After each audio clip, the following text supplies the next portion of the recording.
It is the August recess, kind of, in Washington, D.C., but if you are the Washington Mystics, it is playoff time, and there is no recess in the nation's capital. We are going to break it all down, and it starts right now.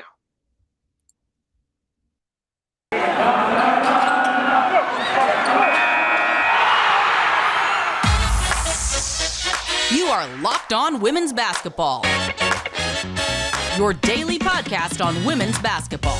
Part of the Locked On Podcast Network, your team every day.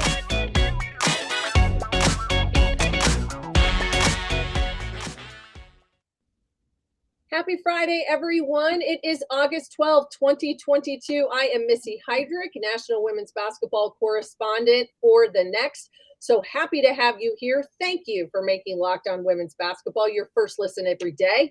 We are free and available wherever you get your podcasts. You can follow me on Twitter at Missy Heidrick, but you can also follow The Next at The Next Hoops and this podcast at Locked On Women's Basketball for all of your information up to date, really all the time, 24/7. That's what we're here for.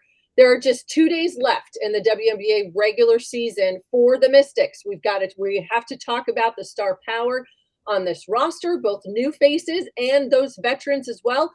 And the playoffs start on August 17th. So there is a little bit of everything. It's time to get after it here on a Friday. And I am so happy to be joined by Jenn Hatfield, is one of the outstanding journalists that covers women's basketball at The Next and beyond. She's also one of our gracious editors who deals with people like me, not necessarily on a daily basis, but sometimes. And she is also herself on the Washington Mystics beat and lives and breathes every day. So Jenn, let's start with this. There are 2 games left for the Mystics on their schedule. They've had a few days off here, rest, recovery, etc. A game tonight, Friday the 12th, and then they'll play on Sunday.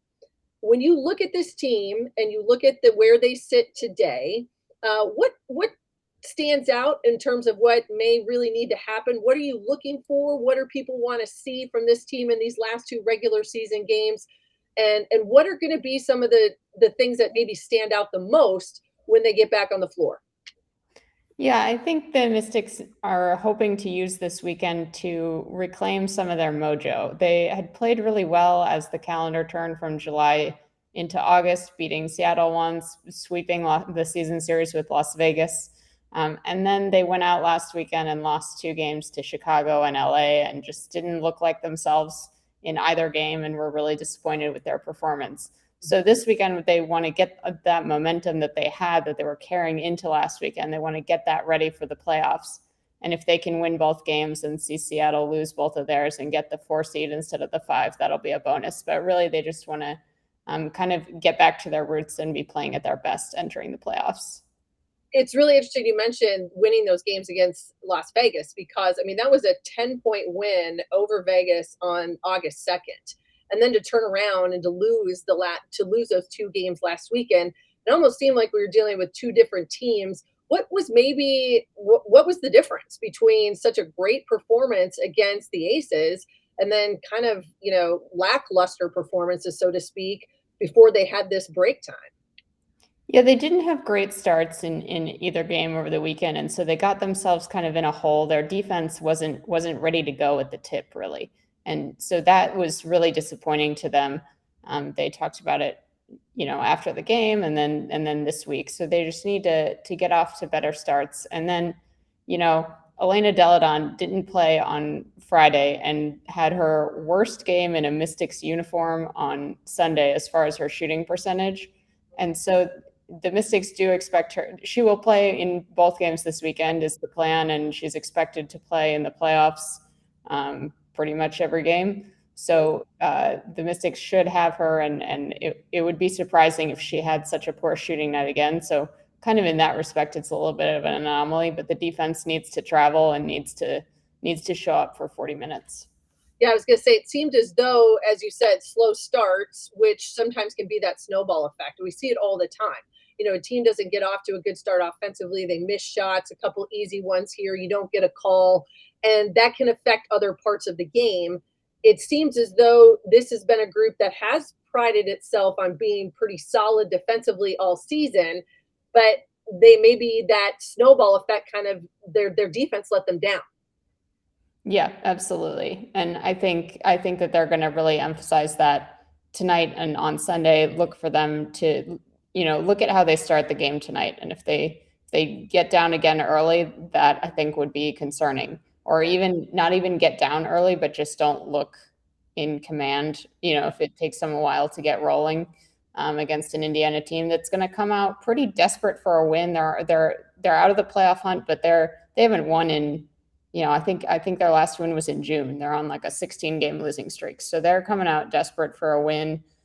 They know their season ends on Sunday. So it's not going to be a cakewalk against the last place team.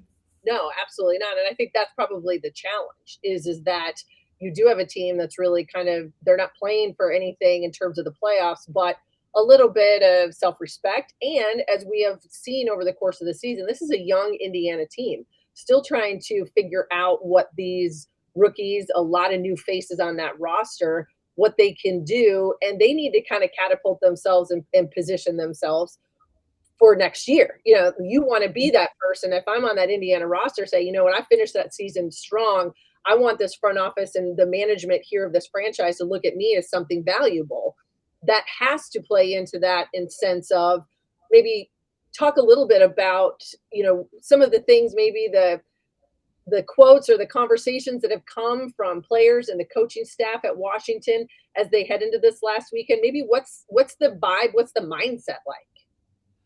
Yeah, Coach Tebow pointed out this week after one of the team's practices that the Mystics were actually down to Indiana the second time they played them this season out of 4 back in May. They were down at the half and had to come back. So just going back to this isn't going to be a cakewalk. They respect Indiana. They know they're going to have to be prepared.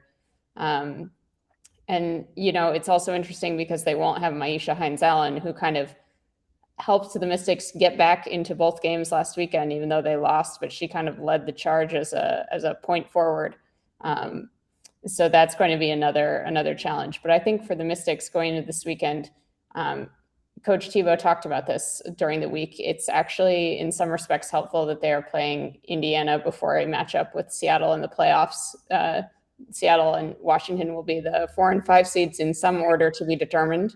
But Indiana and Seattle actually play fairly similarly on the defensive end, led by Gary Kloppenberg, who used to be with Seattle and is now with Indiana. So they're kind of prepping for the playoffs in these games this weekend without looking past Indiana. They're able to, they don't have to radically overhaul their game plan or strategy as far as going against the defense of their opponent. So that similarity kind of helps them as they head into the playoffs. I thought it was interesting that Coach Tebow, who isn't necessarily always known for making very, can be pretty vague in a lot of his comments and pressers and all of those, was pretty straightforward in making a point that Elena Delle Donne would play in these 2 games. Do you think that is as much about positioning them and this team moving forward? Or is it to give a message to his current squad to say, hey, we've got 2 games, we've got to gel, we got to kind of get ourselves back on track. As you said at the very top, find that mojo. Yeah, he's been fairly straightforward with us as much as he's able to know as far as when Elena will and won't play throughout the season. I think, going into this weekend, I think the thinking is she's had a lot of rest from last weekend. She's ready to go. Let's send her to Indiana, which is, she does have to get on a plane, but it's kind of a baby step compared to taking a flight to Seattle. She hasn't traveled much in a while, so let's get her back on a flight and get her in that routine again. And then she can come back home and play on Sunday. Though if Seattle wins tonight, they might sit her on Sunday because then the seeds would be locked in. So I'm kind of watching what happens tonight to see if she does end up playing on Sunday, but that would be just resting players heading into the playoffs. I think the idea with Elena playing both games this weekend is keep the team in a flow of, early in the season especially, it was difficult for the team because Elena was in and out of the lineup more frequently. And so every game it was shifting back and forth between how they play when she's in versus how they play when she's out. And in the second half of the season, starting in July, Elena was in the lineup pretty much every game. She was playing really well. The team got really used to having her in there. They started to develop chemistry. They were on a roll a little bit, like all the way through the Vegas game when she didn't really score much. She said her legs were dead playing 3 games in 4 days, but she was like a plus 24, I think it was. She had 5 points and was a plus 24 because she was like the ultimate decoy for them. So I think, having her play this weekend, the goal is to make sure that they still have that flow where Elena is in the lineup and everyone knows exactly how it goes, so that they can go into the playoffs with that chemistry and, again, momentum.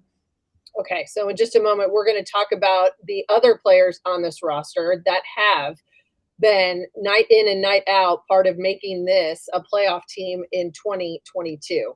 But first, betonline.net is the fastest and easiest way to check in on all of your betting needs. Find all of your favorite sports and events at the #1 online source for odds, lines, and games. You can find reviews and news of every league, including Major League Baseball, the NFL, the NBA, NHL, combat sports, esports, even golf. FedEx St. Jude Classic going on right now. BetOnline continues to be the top online resource for all of your sports wagering information, from live in-game betting, scores, and podcasts. They have you covered. So you want to head to BetOnline today or use your mobile device to learn more about the action happening today. And I can tell you that BetOnline has had the recent odds of who is going to win the WNBA title.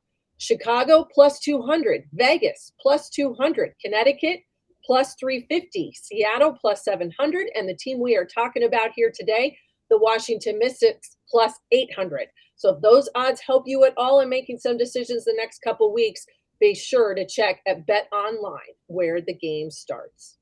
I am Missy Heidrick, and thank you for making Locked On Women's Basketball your first listen every day.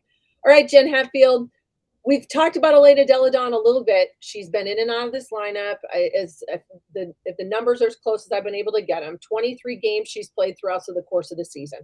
But there have been others, and one of them is a rookie.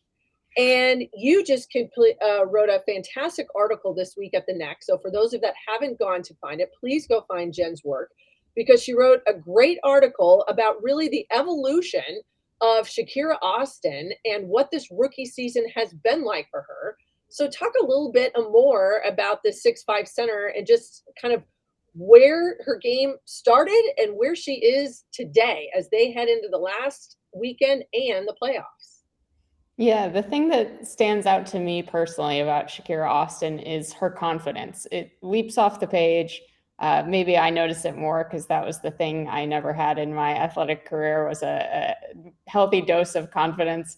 But she's just brimming with confidence. No one can bring her down. That kind of goes back to her childhood, where her dad told her from a really young age, like, you're different, you're special, you're going to be somebody if you put the work in.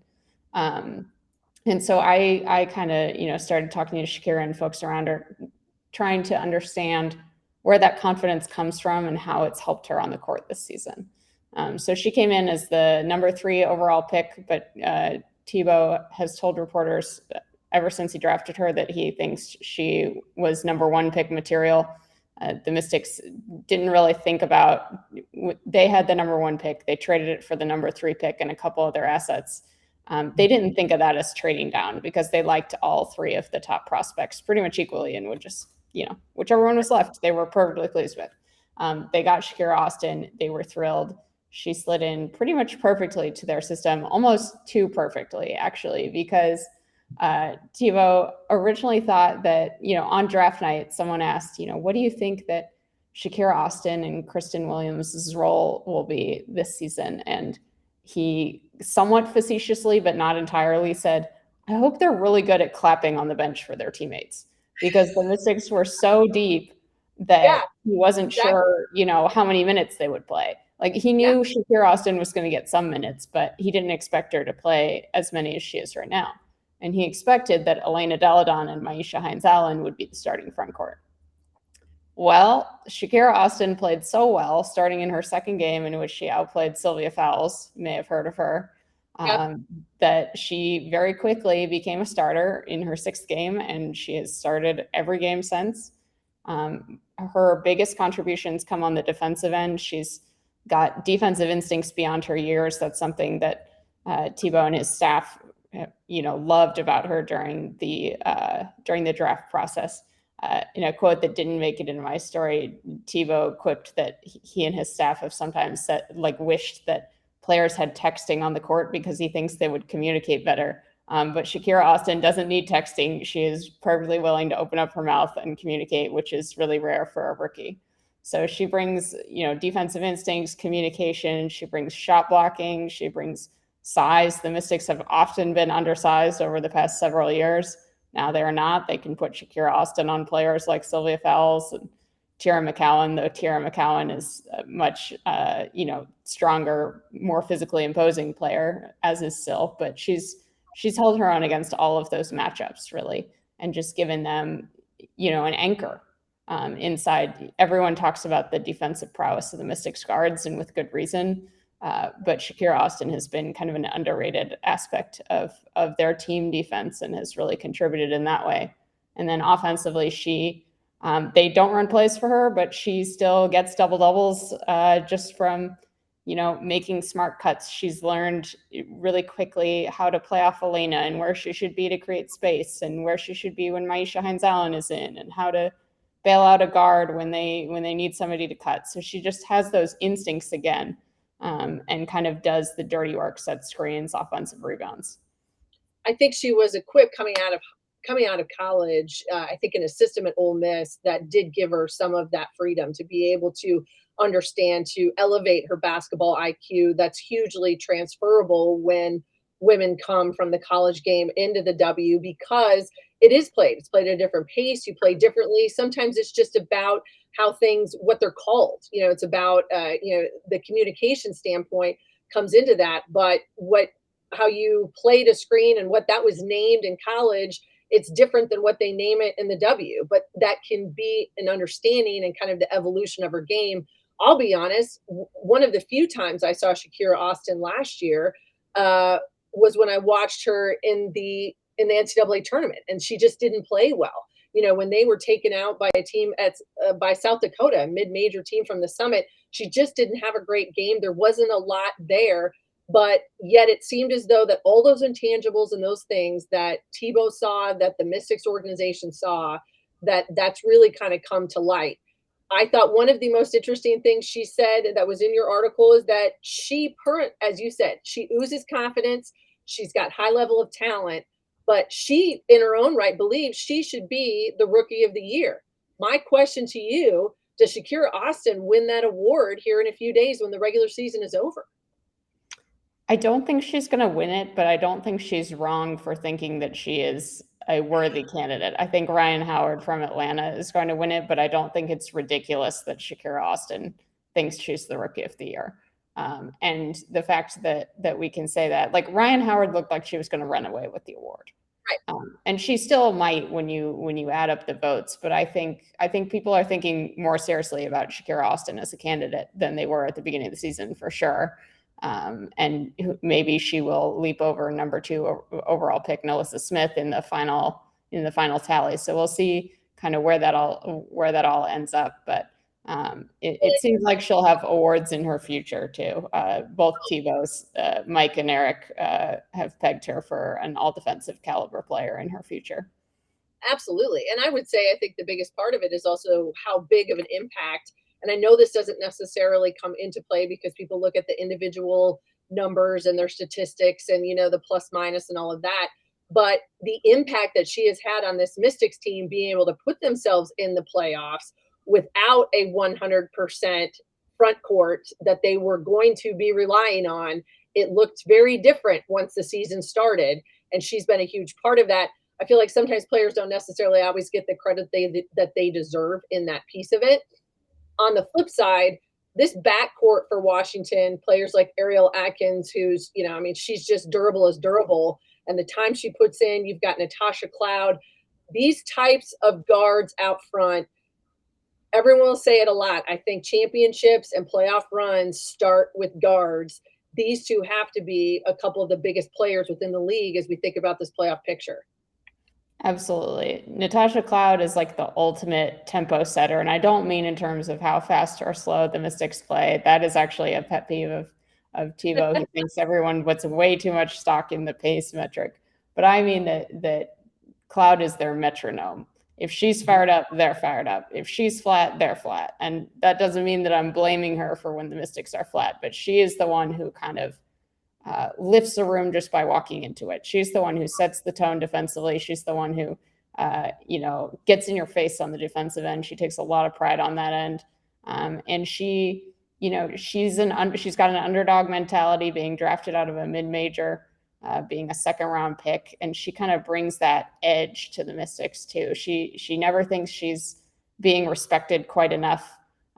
She wasn't an all-star.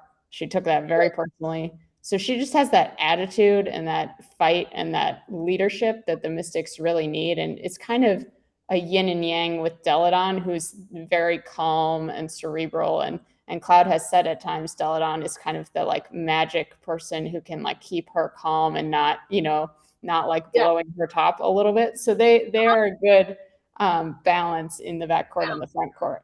Yeah. And then Atkins is just, I would challenge anybody, go like rewatch a Mystics game, but don't watch the ball. Watch Ariel Atkins. She makes so many little plays that you'll never notice that are just winning plays. I mean, it's obvious when she, drains a three or gets a steal and takes it all the way in for a layup, but she makes all these other little plays, deflections, gets on the floor, gets around screens, sets her own screens. Like, it's amazing. If you just watch a couple minutes, you'll see several plays where she's just making impact on winning, and she's not loud about it. I think I've heard her when I am at the Mystics Arena. I think I've like actually heard her voice on the court like twice. She uses her voice, but she's not loud. She's not Natasha Cloud, but she's kind of the perfect complement to everything that the Mystics want to do.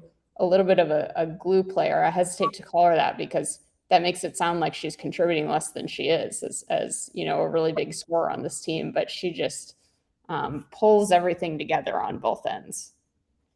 And she might be one of the most durable guards in the entire WNBA. She's played in every single game. She'll play probably in both games figuring this weekend. And Ariel Atkins is a huge part of what they've done. Okay, next up, we've mentioned a few times, but the playoffs start in 5 days. And the Mystics are poised to make some noise. We're going to talk about that in a little bit, and a late addition to the roster as well in just a moment. Hi, everyone. I'm Missy Heidrick. Thank you for listening to Locked On Women's Basketball. We are so happy to have you here. All right, Jen, as we've been talking about the players on this Mystics roster, a lot of impact players, I thought it was interesting. A late addition to this roster this week, Jasmine Jones. What does that look like if you're the Mystics? What kind of role do you think she's going to have here down the stretch and into the playoff picture?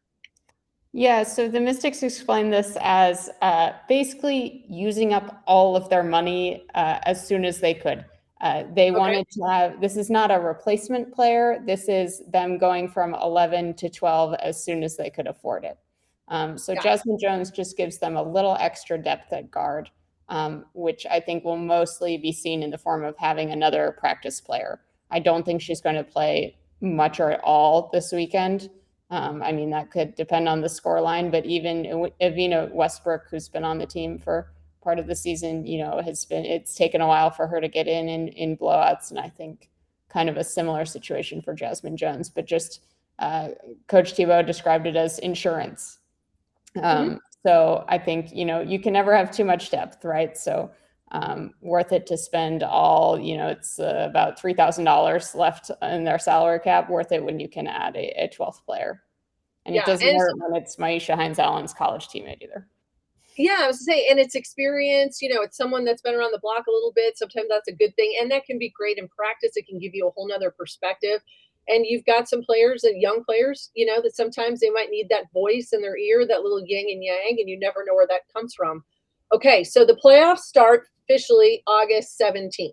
To give everybody the lay of the land, 8 teams are in the playoffs. The first round is best of 5. Everything after that best of 3. And then everything after that is best of 5, the quarters or the semifinals and the WNBA finals. as we sit here today, and as you mentioned at the very top, this is a Mystic squad that's looking at the 4th or the 5th seed.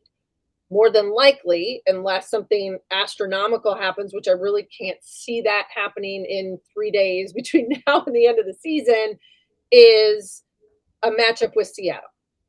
So let's talk a little bit about what that looks like. I think you had a very interesting point earlier. That means that Elena Delle Donne is going to have to get on an airplane if this team finishes 5th. If they finish 4th, then they get to play at home. But if they finish 5th, which more than likely it is, they're getting on an airplane. They're going all the way across the country to Seattle, and they're going to see a team that is starting, kind of hitting their groove, it seems like. And of course, you've got a lot of pomp and circumstance and emotion going around the retirement of Sue Bird. Yeah, and I think they'll handle that, assuming that they do fly to Seattle to start the series. I think as soon as they know that, they're going to put Elena on a plane like Monday, even if they don't play until Thursday. That's how they handled it when the Mystics went out west earlier in the year, and Elena did play in 2 of their 3 games on that West Coast road swing. So they've kind of got a system for that. They know what they're doing. They send her and someone else on staff who helps her out, and she gets she gets over her jet lag and whatever planes do to a 6'5" player's back, none of which is good. So she's got a system for that, and I'm not overly concerned. I mean, it would be great if we never had to put Elena Delle Donne on a flight again, and particularly not a commercial one. But I don't think it's a huge deal in terms of I don't expect her performance to be too affected. She'll just have to do a fair amount of prep on that back, as she does. The Sue Bird variable, where the Mystics would have to get Sue Bird and Sue Bird's career in order to advance, I think is actually more worrisome, particularly if 2 of the 3 games are in Seattle and they have, the cliche is the 6th player, the crowd is the 6th player, and I think it could be 6 or 7 with a crowd trying to stave off Sue Bird's retirement. So that is a factor that I would not be looking forward to if I were the Mystics going to Seattle for this.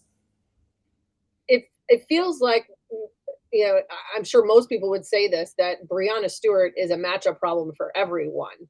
When you look at this Mystic squad, how they've played them throughout the course of the year, but if you look at the lineup, how do the Mystics match up with Breanna Stewart? Who is that matchup? What are some of the things that they do to try to neutralize her? I think you got to keep the ball out of her hands as much as possible and force other people to have to beat you. Yeah, so I think the Mystics are actually pretty well equipped to match up with Breanna Stewart. Sticking Elena Delle Donne on her is not a bad, it's a very like for like thing. They're both rangy and versatile and about the same size and can do all sorts of things that most of us could never dream of doing. So I think that's a decent matchup. Shakira Austin will probably take Tina Charles. And I think the thing is just something that the Mystics have been emphasizing with their defense all season, which is when their defense is playing well, when Shakira Austin is handling an opposing center in the paint by herself, that means the Mystics don't have to overhelp, and then you don't have to slide and get caught in mismatches and whatnot. And so if Elena Delle Donne, who does not get enough credit for how her defense has improved over the years, if she can handle Stewie reasonably well by herself without getting help, then everything's easier because people can stay home. But I think they'll also switch up, looks on Stewie. You never want to let a player like that settle in against a single defender. So I think they're in a pretty good place to handle that as far as anybody, as well as anybody can be against Stewie. I think these teams are overall, across the board, they're very similar, and it makes for a very fun matchup, as we saw in 2 games at ESA at the end of July. That were just both of them barn burners, and all of us were like, this needs to be a series. So we got what we wanted. Yeah, I was going to say, everybody's going to get their wish now, is that you do get that matchup. And I think if you flip the switch the other way, you say, well, Elena Delle Donne is a matchup problem for Seattle. And Shakira Austin is going to be a handful for Tina Charles inside, just from the fact that you've got to keep her off the glass. and she can take you out of your game. Don't allow her to do the same thing going the other way. It seems to me that we could be looking at fast pace. We could be looking at high scoring, but it is also going to be about how do the Mystics start that first game if they more than likely end up in Seattle, what that start looks like. It can't be sluggish, and they got to be firing on all cylinders coming out of the gate. Yep, and I think they will be. It's hard to imagine, them being too sluggish. Number one, in a playoff game, and number two, when you play in a hostile road environment, it's actually a lot easier to get up for a game than if you're playing in an empty road gym, right? Like the crowd buoys the home team, but it also kind of fires up the road team. Like Coach T has said this before, but like when you're playing in a gym like that, you just want to shut the crowd up. Like it right. Kind of motivates you too. So I think we're in for a treat personally, and just hopefully for a DC beat reporter like me who won't be going to Seattle, hopefully it's assuming Seattle's the 4 seed, which looks likely, hopefully it's a 3-game series and comes back to DC for the finale. I was going to say, the hope is that you get one back, which would be a really good thing. And then maybe that is the opportunity for the Mystics. They end Sue Bird's career, but it's on the road. If they do it at home, they move on. And there's a lot more basketball to be played there in the nation's capital.